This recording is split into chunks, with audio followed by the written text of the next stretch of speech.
Señores auditores de Radio Énfasis, muy buenas tardes. Como todos los días lunes, Eduardo Troncoso y quien les habla, Francisco Muñoz, tenemos el agrado de darle la bienvenida a nuestro programa Reunidos en el 95.5 de frecuencia modulada en la quinta región.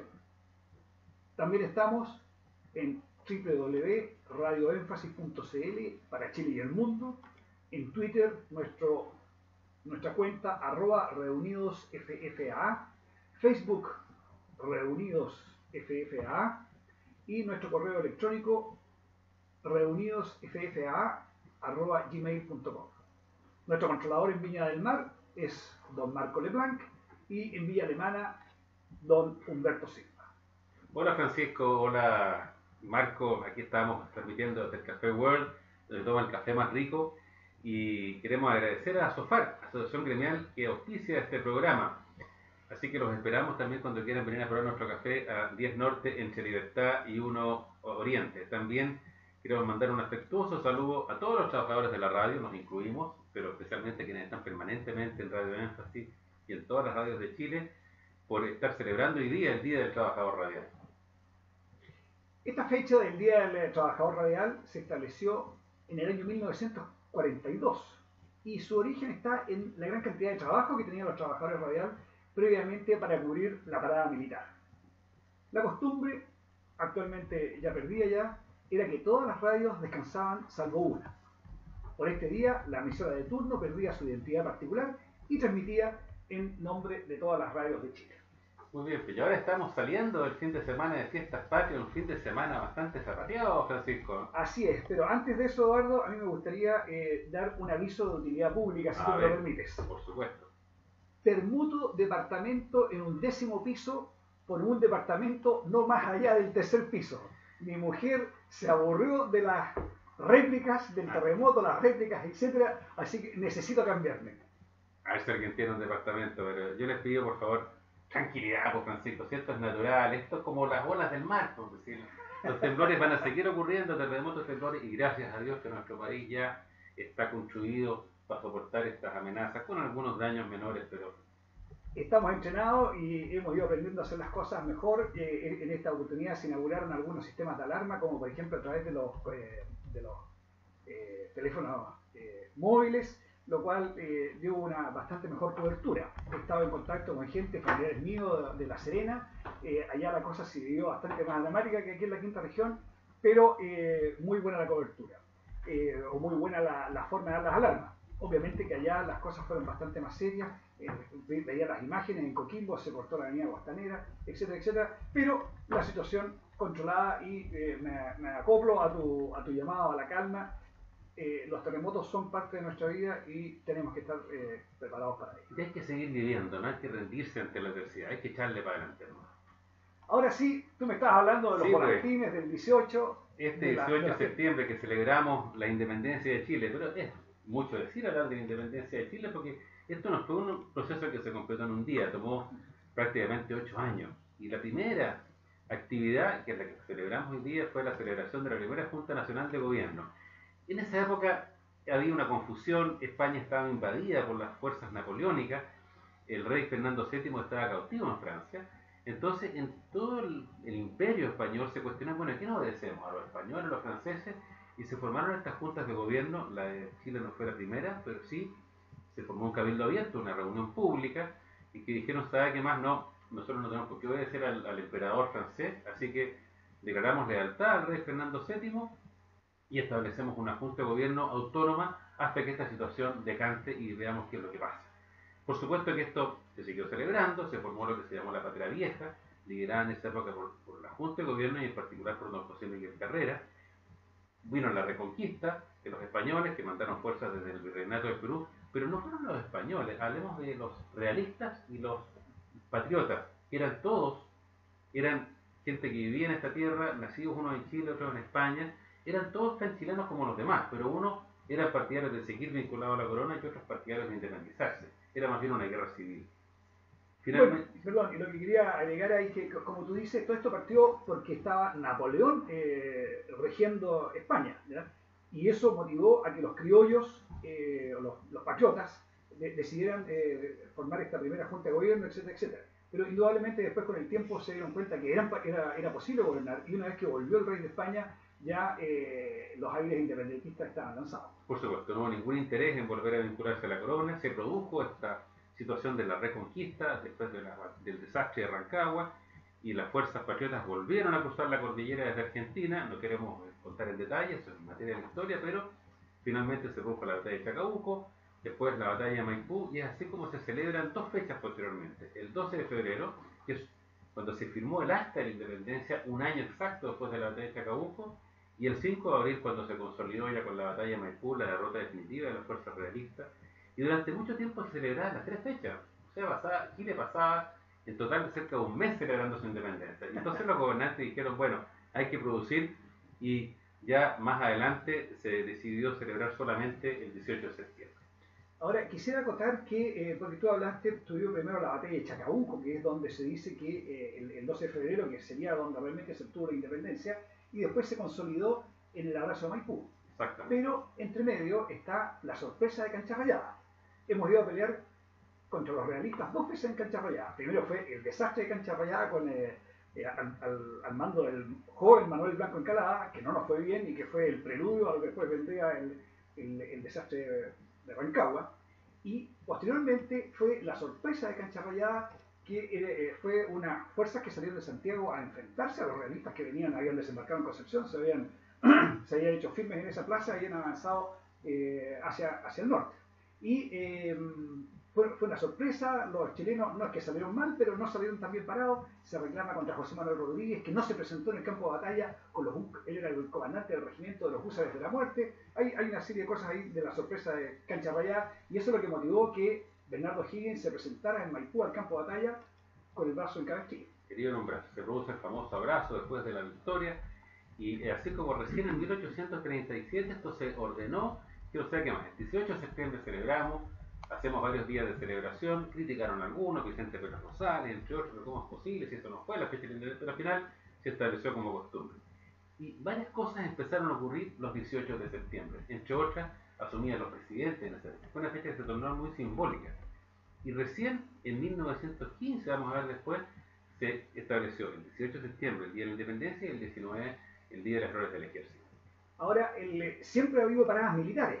El 18, inicialmente era el 18, y después era el 18 y 19, el 18 localmente y el 19 en Santiago. La primera vez que se hizo la parada militar fue el 18 de septiembre de 1832, que fue en el sector de La Palmilla, en Santiago, encabezada por el entonces ministro Diego Portales. Para que se ubique en este sector, que a veces se conocía como La Palma o el Llano, es lo que hoy día es la Quinta Normal, Matucana, ese barrio, el barrio poniente de Santiago, que eran tierras que pertenecían precisamente a la familia Portales, también se llamaba el Llano de Portales, que fueron divididas en varias manzanas y fueron usadas para diferentes destinos, y después se trasladó esto definitivamente a lo que fue el Parque Cousiño primero y actualmente Parque Higgins. Así que bueno, nosotros tenemos la costumbre de ver las efemérides que se celebran en la víspera del día lunes, que a nosotros nos corresponde participar en este programa, y lo hacemos en orden cronológico, pero el 18 de septiembre era una fecha demasiado importante, así que quisimos partir con esa fecha, ¿ya? Siguiendo con nuestras efemérides, vamos a saltar en el tiempo muy atrás, el 20 de septiembre del año 1187. En la Guerra de las Cruzadas, les recuerdo que los europeos, se habla de las Cruzadas porque bajo el símbolo de la cruz y el nombre del mundo cristiano iban a combatir en contra de los musulmanes. Hubo varias cruzadas, ahora estamos hablando de la época de la Segunda Cruzada. Estaban enfrentados, los europeos habían logrado, o los cruzados habían logrado controlar Jerusalén. Y en esa fecha, el 20 de septiembre de 1187, Saladino, que era un persa, no era un árabe, un persa, que estaba al mando de las fuerzas armadas en guerra con los cristianos que ya mencionamos, comienza el sitio de Jerusalén, el cual culminará con la caída de Jerusalén para el mundo cristiano y la recuperación de esta emblemática ciudad para los musulmanes. Citamos esto porque una característica de los pueblos árabes de esa época, y que eso se puede apreciar hasta nuestros días, era el permanente enfrentamiento entre pueblos, entre principados, entre ciudades, etc. Para ellos no era fácil la convivencia entre ellos. Esta situación la comprendieron los europeos, que fueron al oriente en la guerra de las cruzadas, como ya hemos mencionado, pero concurrieron con fuerzas bastante inferiores. Ustedes comprenderán, marchar desde Francia en este caso hasta Jerusalén, no era un tramo corto. Y con una logística muy complicada. Con una logística y líneas de comunicaciones, problemas de salubridad, etcétera, etcétera. Pero con fuerzas inferiores explotaron estas rivalidades entre los árabes y lograron salir victoriosos o lograr importantes victorias. Ahora, lo interesante es que es importante entender esto porque lo que pasó en la época de Saladino, que fue, como decía recién, un persa el que los logró unir para enfrentar a los cristianos, hoy día pasa exactamente lo mismo. Siguen enfrentados, están los sunitas peleando con los chiitas, están los kurdos entre medio, está el EI y hay una serie de otras facciones en la yihad, en la guerra santa del mundo musulmán, están participando varias organizaciones. Aparte de los gobiernos. Claro, o sea, además Siria, ¿cómo se llama? Egipto, Irak, Jordania, etcétera, etcétera, están todas estas organizaciones transversales y que trascienden a los límites de cada uno de los países, ¿ya? Y eso entonces, a pesar de que la cultura árabe, el mundo árabe es un mundo tremendamente culto que le ha dado a la humanidad cosas importantísimas, no han logrado o tal vez perdieron el rol fundamental que tenían dentro del concepto mundial. Por esta, no voy a decir incapacidad, pero por este afán de enfrentarse. Tal vez lo único que los une hoy día es Israel. Y ni siquiera eso los une tanto. No hay tanto consenso de enfrentarse a Israel. Israel hoy día está de espectador de toda esta debacle, un espectador bastante nervioso, pero ahí está. Ya, en alguna medida yo creo que los israelitas aplauden porque mientras estén peleando entre ellos, Israel queda en un segundo plano. Bueno, y saltamos unos 500 años en el tiempo, 400 años, y un evento súper importante que es el zarpe de Hernando Magallanes desde Sanlúcar de Barrameda, y comienza la primera circunnavegación del mundo, o sea, la vuelta al mundo en un solo sentido. En este proceso, que zarpó con una tremenda flota y llegó apenas con 30 y tantas personas de vuelta, fue una navegación muy azarosa, pasó por lo que hoy día es Chile, y por lo tanto, desde el punto de vista de nuestra historia vinculada con Europa, es el descubrimiento o la primera llegada de europeos a Chile. Existen teorías o ciertas versiones de que podrían haber llegado los vikingos antes a Norteamérica y que sin duda los chinos también llegaron por estas tierras mucho antes que los europeos. Pero eso no está tan bien documentado como la llegada de Magallanes, que no solamente descubrió Chile en esa época, sino que también celebró la primera misa en lo que hoy día es territorio chileno en el estrecho de Magallanes. Exactamente. Bueno, no fue Magallanes el que llegó de vuelta a España, no fue el que remontó el Guadalquivir para llegar a Sevilla y reportarse al entonces rey de España, sino que Magallanes murió en las Islas Filipinas, cuando ya prácticamente había completado la circunnavegación porque él había estado en esa zona previamente. Así que Magallanes prácticamente había completado la circunnavegación, pero fue Sebastián Elcano el que siguió con esta fuerza. Y un dato anecdótico: cuando llegó a reportarse a Sevilla, en ese tiempo el rey de España estaba en Sevilla, el rey de España se enteró de dos noticias muy importantes. Una, que la Tierra era redonda. Magallanes había zarpado con rumbo oeste y el Sebastián Elcano había regresado procedente desde el este, así que indudablemente que se podía dar la vuelta a la Tierra. Y lo otro, que era algo que estaba pasando en ese momento, se había producido el cisma de la Iglesia Católica. Martín Lutero, en realidad no se puede decir que la iglesia luterana se fundó en un determinado día, pero en esa época indudablemente que el movimiento luterano estaba tomando fuerza y el rey supo entonces, se había producido el cisma en la iglesia y la tierra era redonda. Así que esas eran las dos noticias importantes del momento. Grandes pilares sobre los que se basaba la cultura europea en la época estaban temblando. Exactamente. Y a mí me gusta mencionar esto de la coincidencia de estas dos cosas porque ayuda a contextualizar el tiempo, saber qué es lo que estaba pasando. Si analizamos, por ejemplo, Enrique VIII estaba partiendo la iglesia anglicana, digamos, en Inglaterra. Todo eso, 1500 y tanto en esa época, fue la época, desde un poco antes por supuesto, pero fue la época de los grandes descubrimientos, las grandes navegaciones. Fue una época muy, muy importante y muy convulsionada en la historia universal. Así es. Bueno, y siguiendo, más o menos, o sea, varios cientos años después, pero más o menos en la misma fecha, el 21 de septiembre del año 1843, Chile toma posesión del Estrecho de Magallanes. La aspiración de O'Higgins. Exactamente. Acuérdense, ¿cómo se llama? O'Higgins siempre pidió minas el estrecho. Murió diciendo Magallanes. Murió diciendo Magallanes, exactamente.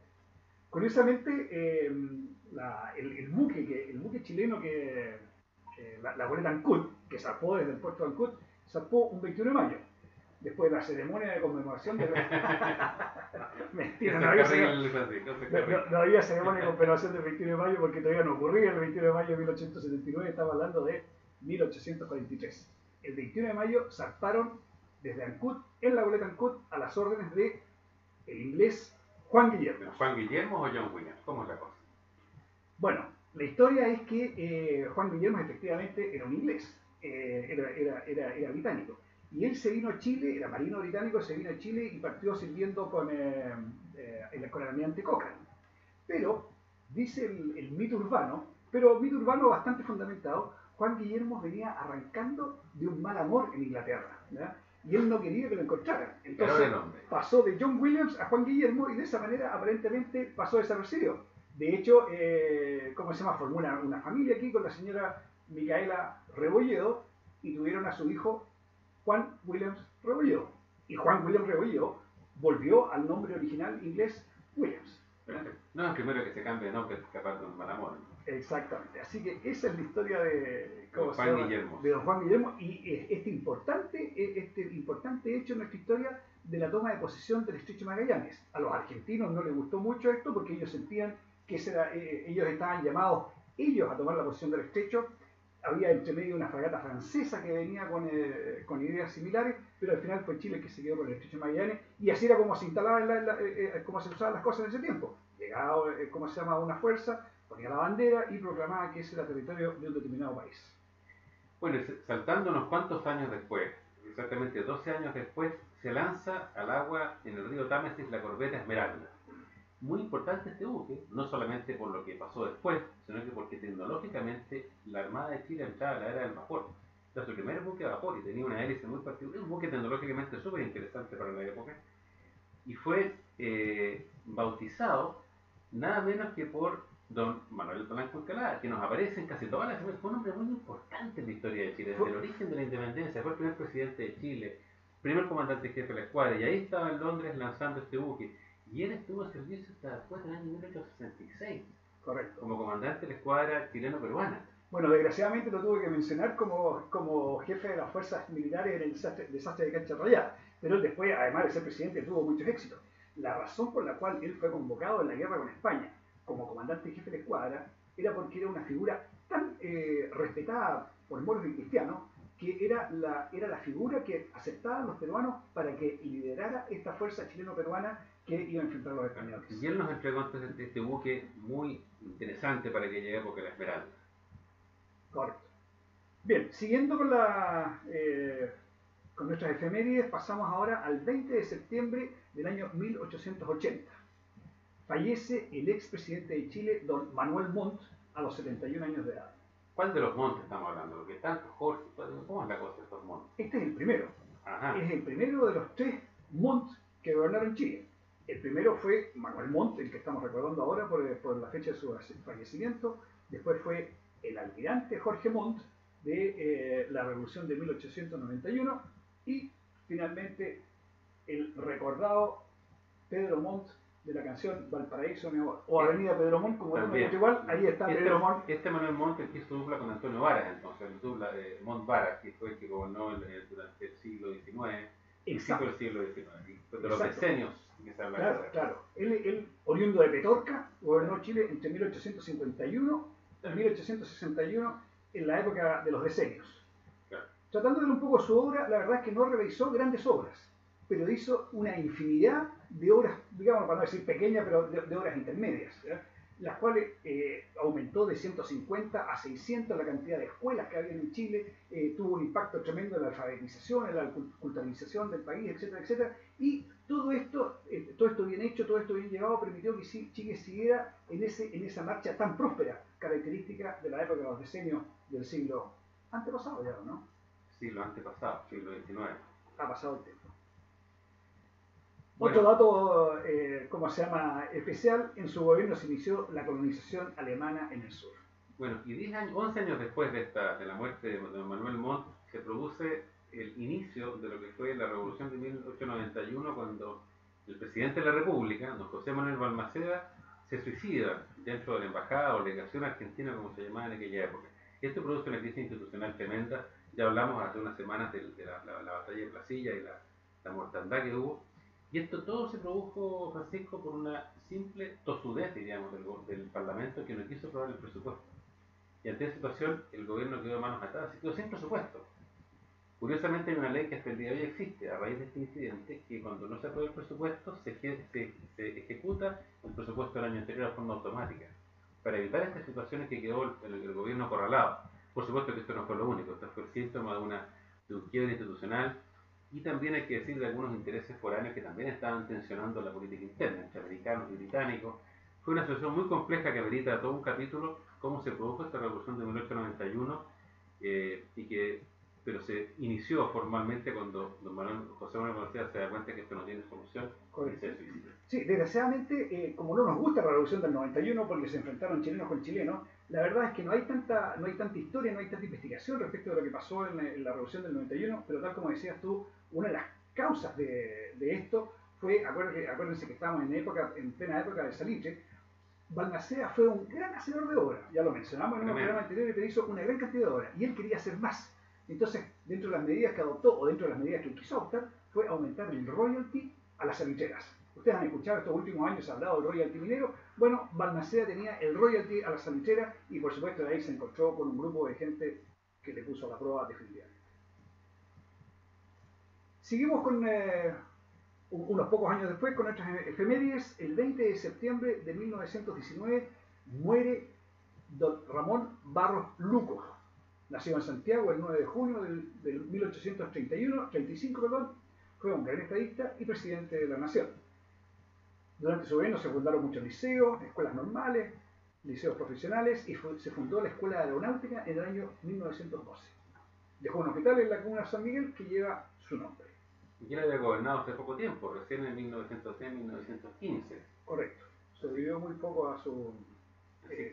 fue un hombre muy realizador de obras durante su gobierno, hicieron obras muy importantes como el ferrocarril de Arica a La Paz, el edificio de la Biblioteca Nacional, un edificio majestuoso que está en el centro de Santiago hoy día.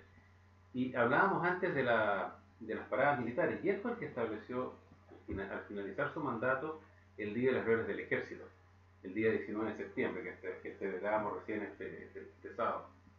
Y desde ahí entonces, desde el año 1915, es que se hace la tradicional parada militar en homenaje al Día de las Glorias del Ejército, el día 19 de septiembre de cada año. Así que ya se habla en esos días del Ejército vencedor, jamás vencido. Está bien. Esa es una buena, ¿cómo se llama? Un tremendo ejército que tenía, pero fantástica historia. Yo creo que también uno de los problemas que había era cuál de todas las hazañas del ejército chileno era la más importante como para decir el Día del Ejército. Bueno, tal vez fue bastante salomónico decir un día después de la independencia o el día de la celebración de la independencia es el día de la gloria del ejército. El fundamento era que gracias al ejército teníamos independencia, entonces se vincularon ambas cosas. Bueno, siguiendo con nuestras efemérides, ahora algo más, ¿cómo se llama? Más de la farándula, algo ajeno a nuestro país. El 19 de septiembre de 1928, en Estados Unidos, Walt Disney estrena la primera película sonora de animación. ¿Y qué película fue esta? Steamboat Willie, o sea, el barco de vapor Willie.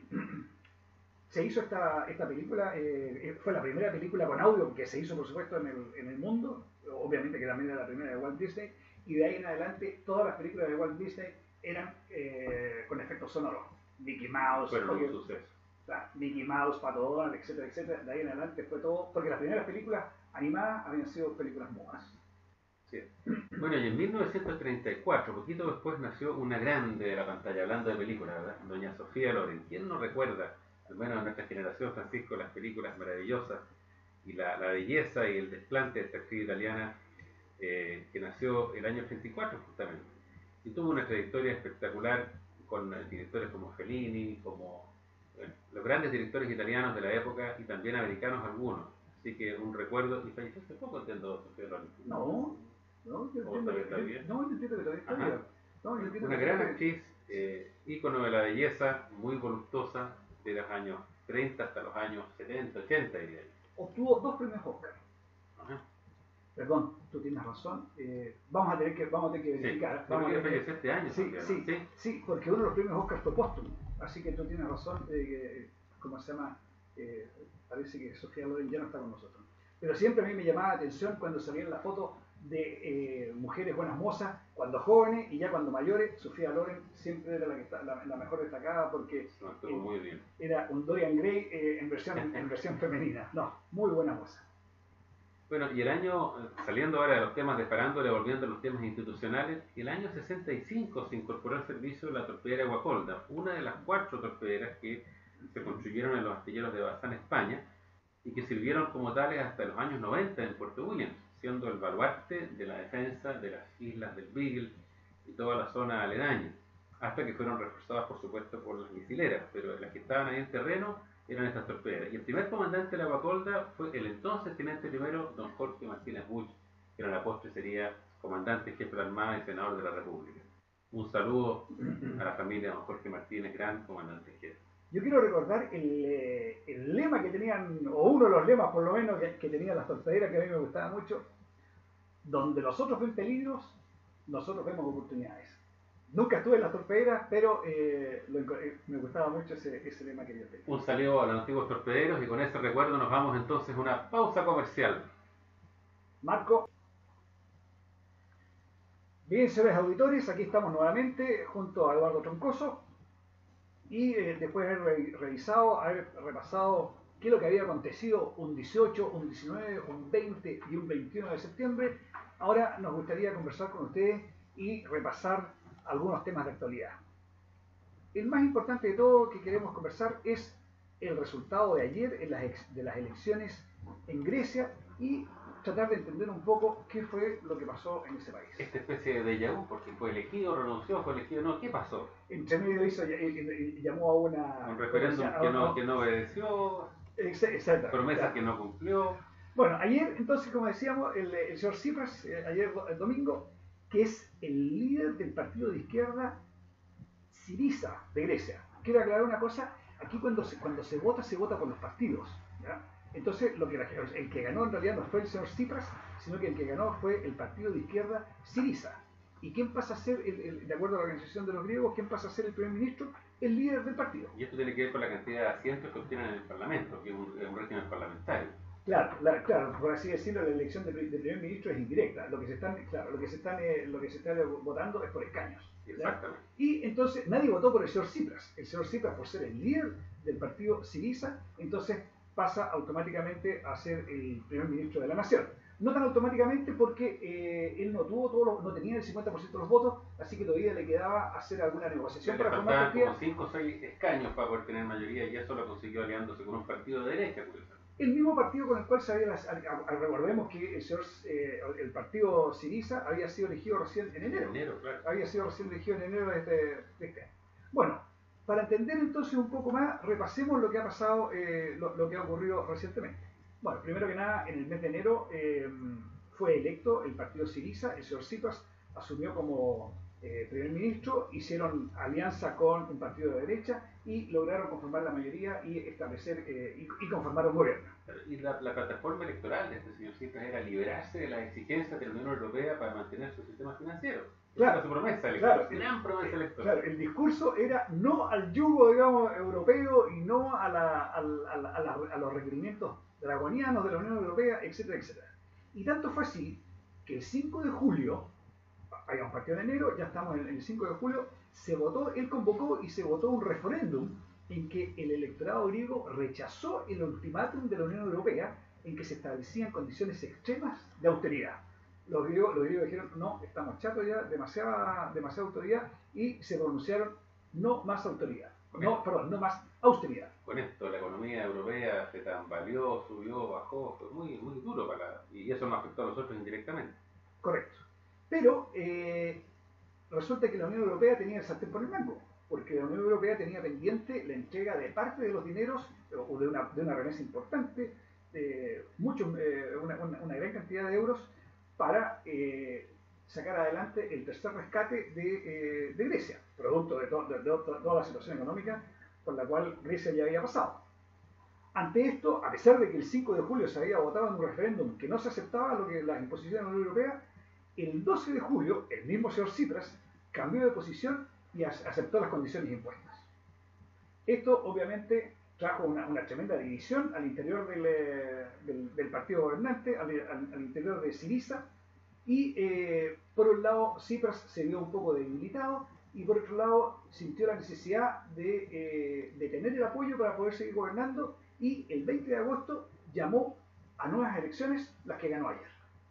En el fondo lo que obtuvo fue una reafirmación, una confirmación, pese a que lo que hizo fue todo lo contrario a lo que había prometido. Claro, o sea, en el fondo fue un voto de confianza de ir, ¿cómo se llama?, de seguir con lo que estaba haciendo. O sea, ahora tenemos que esperar entonces que Tsipras se va a sentar nuevamente con sus socios de la Unión Europea, van a seguir negociando y van a seguir viendo el rescate y la liberación de estos recursos que están ahí, están by. Y digamos, cómo se van a implementar las medidas de autoridad. Claro. Y cómo va a reaccionar el pueblo griego ante esas medidas. Claro, exactamente. Claro. Así que las noticias ahora en los próximos días, porque no son las próximas semanas, sino que las noticias en los próximos días van a ser cómo se va a sentar a negociar el señor Tsipras con sus aliados para ver cómo se van adelante. Pero yo en todo caso creo que son buenas noticias, sí, porque ¿cómo se llama?, la posición o el argumento por el cual Tsipras llamó a estas nuevas elecciones era para llegar al final a algo sensato, que es, si yo tengo una deuda, la tengo que pagar. Algún día. Algún día, claro. Y si me van a ayudar, tendré que aceptar las condiciones de esta ayuda. Claro. Ahora, ¿por qué todo esto ha sido posible? ¿Cómo esto que Tsipras dijo, oye, no, o sea, llamó a un referéndum, se dijo no a aceptar las condiciones, él había ganado las elecciones, no aceptar las elecciones originales en enero, diciendo que no se iban a aceptar las condiciones que se le estaban imponiendo, y resulta que ahora todo el mundo, se dio vuelta y lo aceptaron y votaron por él? Porque lo que está en juego es la permanencia de Grecia en la Unión Europea. Y las estadísticas dicen que el 70% de los griegos quieren permanecer en la Unión Europea. Entonces al final hay que ver qué es lo que es más fuerte. Si es más fuerte que no quieren trabajar y no quieren pagar, o si acaso quieren seguir en la Unión Europea. Pero parece que el ultimátum alemán, todo el mundo habla de los alemanes porque la verdad es que Alemania lidera definitivamente en los temas económicos de la Unión Europea, el ultimátum alemán parece que venía muy serio y los griegos prefirieron seguir en la Unión Europea. O sea, es muy posible que los que ahora eligieron a Tsipras no son los mismos que lo eligieron en enero. Mismo porcentaje, pero diferentes votantes. Tiene que haber una vuelta ahí en el movimiento. Claro, muy claro. Una tremenda abstención, además, 45% de abstención, y tienen voto obligatorio. Claro, claro. Pero estaba leyendo por ahí, hace mucho tiempo que no hacen nada a pesar, digamos, de que hay mucha gente que no está yendo a votar, no se hace nada por perseguirlos o tratar de presionarlos para que vayan a votar. Ahora, ¿cómo es que los griegos llegaron a esta situación? ¿Por qué los griegos están pasando por este default económico, no tienen dinero y tienen estas deudas, etcétera? Siendo un país tan rico originalmente. Claro.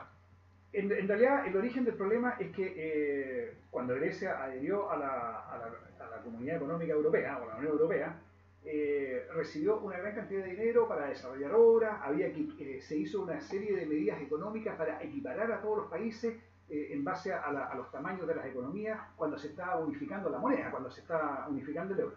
Y Grecia recibió una gran cantidad de recursos frescos. ¿Qué es lo que se hizo de Grecia con esa cantidad de recursos frescos? Hicieron una gran fiesta.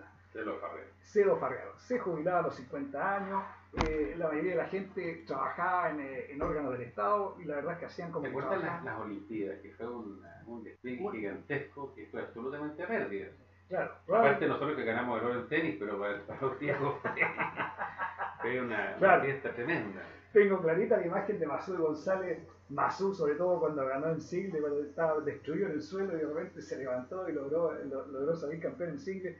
Bueno, y la pareja que ganaron doble. Pero indudablemente que esa fiesta tiene que haber sido muy cara. O sea, en el fondo, lo mismo que les pasa a usted, señora, señor, en su casa, cuando empieza a gastar más plata de la que tiene que pedir un préstamo, y después el señor que le hace el préstamo lo empieza a apretar, y al final, en algún minuto, usted se tiene que apretar el cinturón, tiene que vender la casa. Exactamente, en palabras simples, eso fue lo que les estaba pasando. El problema es que cuando a mi vecino le pasa eso, a mí no me afecta. ¿Y por qué me afecta cuando a los griegos les pasa eso? Porque la economía mundial es globalizada, ¿ya? Entonces, y es cada día más globalizada. Entonces, lo que le pasa a uno, le pasa a otro. O sea, peor, le afecta a otro. Ahora, ¿por qué estamos preocupados de este tema? ¿Por qué nos interesa y por qué estamos comentando y le estamos dando tanta importancia al tema de Grecia? Bueno, efectivamente algo está pasando o pasó en Grecia que perfectamente podría pasar en Chile. O está pasando en Chile y no nos damos ni cuenta todavía. Exactamente, exactamente. Hoy día hay muchas voces que están reclamando derechos, la educación gratuita. Yo estoy de acuerdo con mejorar la educación, estoy de acuerdo que la gente que no tiene recursos hay que ayudarlo lo más posible, todo lo que la economía permita, ¿verdad? Pero no podemos ir a tratar de ayudar. En la Comisión de Educación estaban hablando de por ley hacer determinados financiamientos. No puede ser por ley si no está amarrado ¿cómo se llama? Con el desarrollo de la economía. Nada es gratis. Exactamente. Todo alguien tiene que pagarlo. Entonces, nosotros no estamos ajenos, lo que ya le pasó a Grecia, nosotros estamos, o mucha gente dentro de nosotros, está embarcado en lo mismo. Bueno, y en menor medida España, Francia, Italia, son los que ellos han conseguido salir de esto con un dolor tremendo. Exactamente, claro, Grecia es el que le ha costado más. Así que el primer punto, ¿por qué nos preocupa? Porque hay demasiadas voces aquí en Chile que están pidiendo que nos embarquemos en la misma fiesta que se embarcó Grecia y a la larga, desgraciadamente estas cosas no son tan rápidas. Y después, además después es muy difícil recuperarse, pero en unos años más vamos a estar embarcados en lo que está embarcado Grecia hoy día. Otra razón por la cual nos preocupa es porque, en el fondo, ¿qué es lo que está haciendo Grecia? ¿O qué es lo que hizo la gente mayor de Grecia, la generación, digamos, que hoy día está terminando su vida laboral? Ellos patearon el problema para adelante. Ellos les están traspasando el problema a las generaciones futuras. Porque si bien es cierto, hoy día se están discutiendo los rescates, pero los rescates va a haber que pagarlos. Y las 2, 3 generaciones más van a seguir pagando. Y va a pasar muchos años, mucho tiempo, antes que Grecia llegue a tener una economía como la que tenía cuando partió este proceso. Tienen razón de estar indignados los jóvenes entonces. Claro, claro. Solo claro, que no tienen por qué indignarse contra los alemanes, claro, indignarse contra sus abuelos y sus padres. Claro, tienen que indignarse contra los griegos, ya. No los invitaron a la fiesta y ahora les están pidiendo que paguen la fiesta. Ni más ni menos. Eso es exactamente. Lo mismo que el movimiento de los indignados en alguna época que fue tan popular en España. Había gente aquí en Chile que decía que los indignados eran lo mismo que los pingüinos. No. Los indignados estaban reclamando porque tenían que pagar una fiesta a la cual no habían sido invitados y los pingüinos lo que querían era que se hiciera una fiesta. Claro. Y alguien le iba a tener que pagar y nos oponemos, yo por lo menos me opongo radicalmente a que invirtamos recursos, aunque se diga que nos corresponde, que las personas se lo merecen. Cualquier cosa que no esté financiada y que va a significar que le vamos a traspasar el problema a las generaciones futuras, me opongo tenazmente. Y si se trata de seguir sacando plata de la economía, cada peso que se saca de la economía, se saca el crecimiento, se saca el desarrollo, se saca el progreso, y se invierte en regalar cosas que la gente ni agradece ni aprovecha, es mucho mejor que se focalice los recursos en quien realmente lo necesita. Hay un tercer punto que también quiero destacar.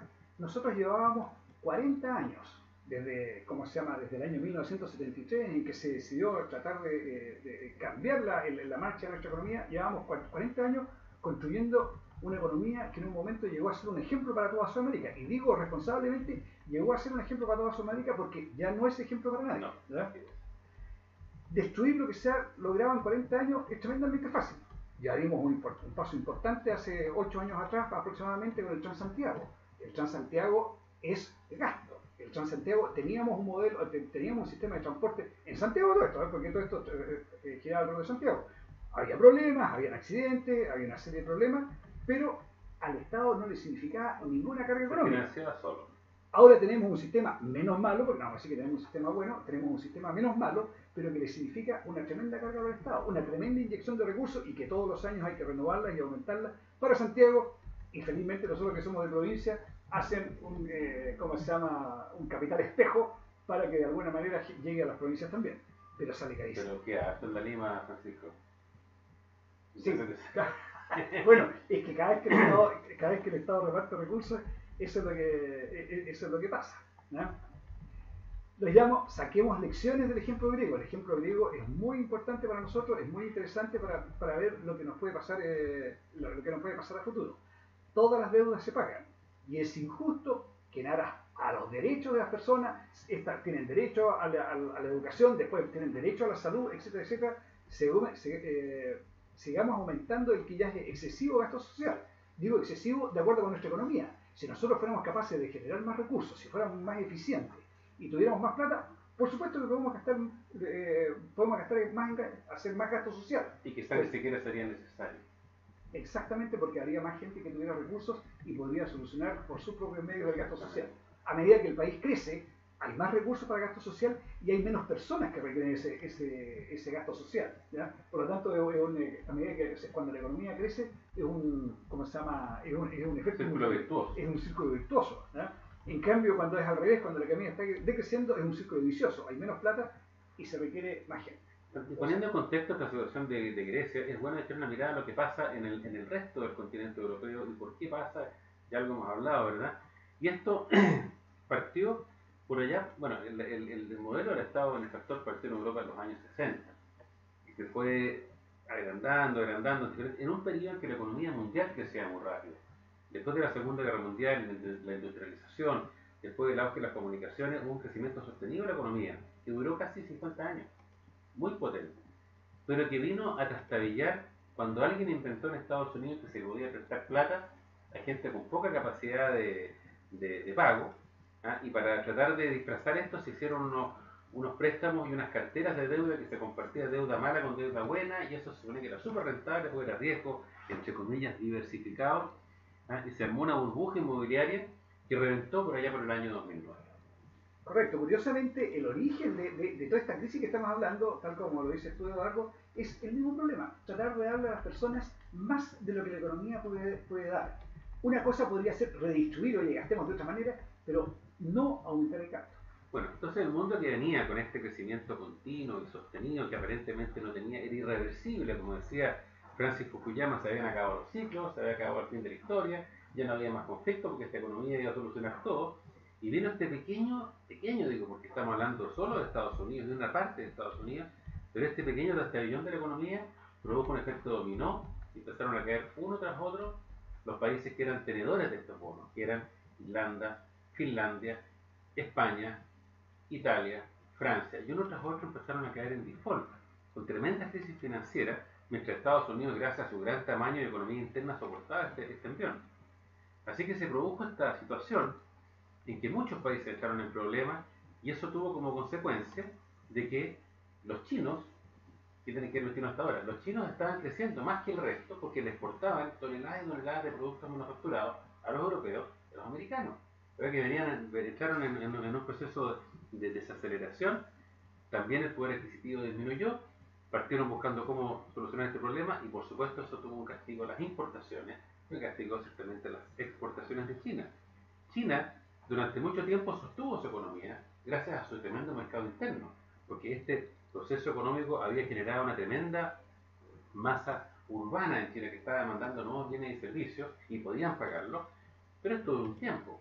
Cuando ya las exportaciones no siguieron al mismo ritmo, China, y esto pasó recién hace unas pocas semanas, empezó a sincerar su economía y a desacelerarse. Y esto produjo entonces que toda esta economía está lenta, no quiere recuperarse. Cuando empieza a brotar por un lado, empieza a bajar por otro. ¿Ah? Entonces, esta situación ha llevado a que se esté cuestionando el modelo económico. Y esta cosa que todo el mundo daba por hecho, que lo mejor era importar y exportar un tremendo comercio internacional, que el más eficiente fabrica y el más eficiente produce lo que pueda producir, y los bienes fluyen por el mundo, y los europeos, que son las grandes víctimas de todo este proceso, porque son los que más han sufrido este problema económico, dicen, ¿por qué tener que depender tanto? Entonces ha surgido una teoría, todavía es teoría, pero que es muy atractiva, hablan de la economía circular. Cortemos hasta donde sea posible la dependencia. Dejemos esta economía de lo desechable, este consumo gigantesco de materias primas y energía. Mejor hagamos cosas de más vida útil, reutilicemos los materiales, reutilicemos nuestros desechos, reutilicemos la energía, usemos energías renovables y así entonces podemos producir más caro probablemente, pero de forma mucho más sostenible en el tiempo. Más sustentable en el tiempo. Y eso entonces, y con menos dependencia externa. Súper razonable, si yo fuera europeo estaría cantando e impulsando esta idea. Pero no somos europeos, no, pues somos chilenos. Y nosotros somos los que le proveemos materias primas para que ellos hagan sus autos, a los chinos, ya los europeos, sus radios, sus televisores, entonces, etcétera, etcétera. Para los chinos esto va a ser un golpe tremendo, si se materializa, y es muy probable que se materialice. Y para nosotros, que somos proveedores de los chinos y de los europeos, el golpe va a ser doble. Así que nos ponemos las pilas, Francisco, y empezamos a ver cómo el país deja de ser mono exportador de cobre y otras materias primas, y empezamos a agregar valor, y empezamos a ver la forma de que Chile produzca otros elementos más elaborados. Si no, estamos condenados a una nueva crisis como nos ocurrió ya a principios del siglo XX con el salitre. Ustedes habrán escuchado, te interrumpo un poquito, Eduardo, ustedes habrán escuchado que hace años atrás se hablaba de la era del conocimiento, ¿no? Porque hubo alguna época que era la era de la agricultura probablemente inicialmente, después la revolución industrial. En distintas épocas de nuestra historia fueron distintos factores los que llevaron a los países a ser exitosos. Ahora se hablaba de la era del conocimiento. Y del lado del conocimiento nació el problema de que en Chile teníamos que mejorar nuestros niveles de educación. Teníamos que mejorar nuestra calidad, nuestro nivel de investigación, gastar más recursos en investigación, mejores colegios, mejores universidades, mejores centros de formación técnica. Y así partió el problema, eso fue lo que puso arriba del tapete la discusión de la educación. Pero después resulta que esta cosa se desvió y terminamos discutiendo si acaso bajábamos de los patines o no bajábamos de los patines a lo que les estaba yendo bien, porque nos fuimos a una cosa ideológica que ya no era que queríamos tener una educación de calidad, sino que lo que queríamos era que todos tuvieran la misma educación. Quería hacer referencia a eso porque al final es la área del el conocimiento lo que tenemos que cambiar. Esa es la válvula de salida. Aquí no se trata que el gobierno fomente o no fomente un área de producción u otra, sino que tengamos gente capacitada en todos los niveles, profesionales, investigadores, científicos, técnicos, obreros, en todos los niveles, capaces de innovar.